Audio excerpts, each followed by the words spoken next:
First of all iron.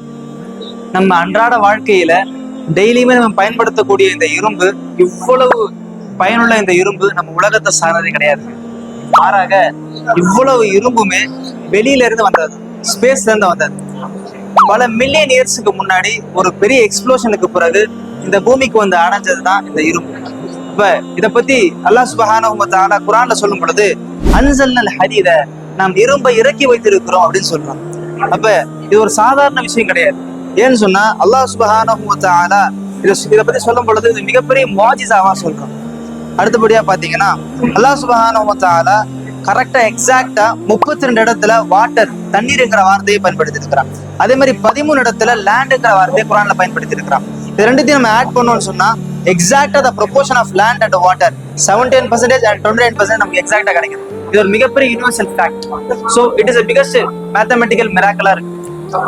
Clouds, நம்மளாம் யோசிக்கலாம், இந்த கிளவுட்ஸை பார்த்துட்டு இது ரொம்ப வெயிட்லெஸ்ஸான ஒரு ப்ராடக்ட், ஒரு பொருள், இது ஒரு ஆப்ஜெக்ட், இது என்ன ஒரு ஸ்மோக்கியா இருக்கு, மேகமூட்டமாக இருக்குது, ஒரு வெயிட் இருக்காதுன்னு நினைக்கலாம். ஆனா அறிவியல் ஆராய்ச்சியாளர்கள் சொல்றாங்க, இந்த ஸ்மோக், இந்த கிளவுட்ஸ் இருக்கு இல்லையா, இது மிக கனமுடையது.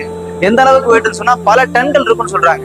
காரோட வெயிட் அளவுக்கு இருக்கும் ஒரு கார் மேகத்துடைய சொல்றாங்க. அப்ப அந்த அளவுக்கு வெயிட் இருக்கக்கூடிய பொருளை பத்தி அல்லாஹ் சுப்ஹானஹு வ தஆலா சொல்லும் பொழுது சஹாபன் சித்தாலன், கனமான மேகங்கள்ல பயன்படுத்தலாம். அதே மாதிரி இங்க வந்தீங்கன்னா சந்திரன், நமக்கெல்லாம் தெரியும், நம்ம இரவுல பார்க்கக்கூடிய இந்த சந்திர ஒளி வெளிச்சம் என்னக்கூடியது, அதனுடைய சுய வெளிச்சம் கிடையாது. மாறாக சூரியனுடைய ஒளியை அது உள்வாங்கி இந்த பூமிக்கு பிரதிபலிக்குது. அப்ப அல்லாஹ் சுப்ஹானஹு வ தஆலா சூரியனை பத்தி பேசும்பொழுது குர்ஆன்ல சிராஜன், விளக்குங்கிற பயன்படுத்துறான், வார்த்தையை பயன்படுத்துறான். விளக்குன்னு சொன்னா நமக்கு தெரியும், அது ஒரு ஒளி தரக்கூடிய ஒரு பொருள்.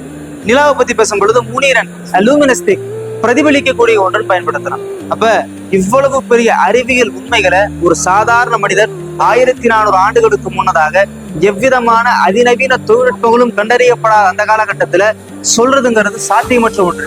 அப்ப இதெல்லாம் யார் சொல்லியிருப்பான்னு கேட்கும் பொழுதுதான் தெரியுது, இது நிச்சயமாக இறைவன் புறத்திலிருந்து வந்த இறைவசனங்கள். அஸ்ஸலாமு அலைக்கும்.